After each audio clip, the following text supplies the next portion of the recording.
You know, droughts create a lot of production challenges and physical management challenges for producers as they enter into a drought and during a drought. But I think the market implications of a drought really start sooner than that. And the real challenge for most producers, if they see conditions developing that could turn into a drought, is always to be kind of one step ahead. You really need to make your planning ahead of time in terms of market and financial implications well before you're into a drought. Because, you know, in addition to all of the hardships and management challenges that go on during a drought, many times if the drought is very significant over a wide region, then it will be big enough to have market impacts as well. And so producers not only incur a lot of additional costs to deal with the drought, but if they're ultimately forced to sell animals in a drought, they often do so in depressed markets because of that. And so the sooner you can anticipate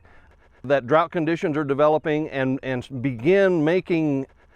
the combination of production and marketing changes that you need to going into a drought, the more flexibility you have to try to preserve the value or the equity you have in your operation. And so you want to plan financially for a drought before you get into it and do some market planning. By the same token, once you're in a drought, you've made some of those early changes, but depending on the severity and depending on indications of when the drought might be coming to an end, you want to plan for recovery well before you get into recovery in terms of a strategy for rebuilding the operation. Obviously, again, it's tied very closely to the physical resources of an operation in terms of what's the condition of those resources coming out of a drought. But also what are the market conditions, and sometimes in some droughts we have very unique circumstances where planning ahead on the timing and the process of recovery,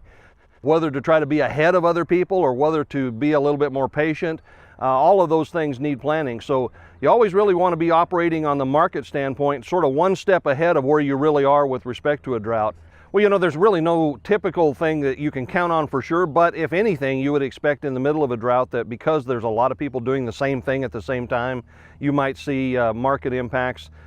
depressed prices in the middle of a drought. And so a producer's challenge is again, from the standpoint of managing their operation physically and managing the production aspects of the operation, is also to anticipate that and try to be one step ahead of that going into it. It doesn't always happen. In the drought of 2011, for example, even though it was a very devastating drought and it caused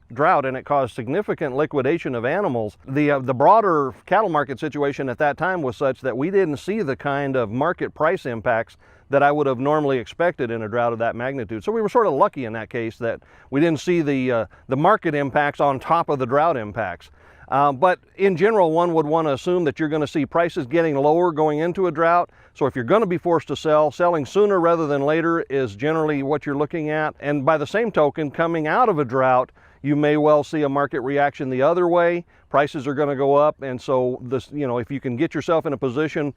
physically and in terms of your resources to be prepared to move ahead of that and anticipate the market situation before you get into a drought and anticipate the end of the market or the end of the drought while you're still in the middle of the drought and make those plans.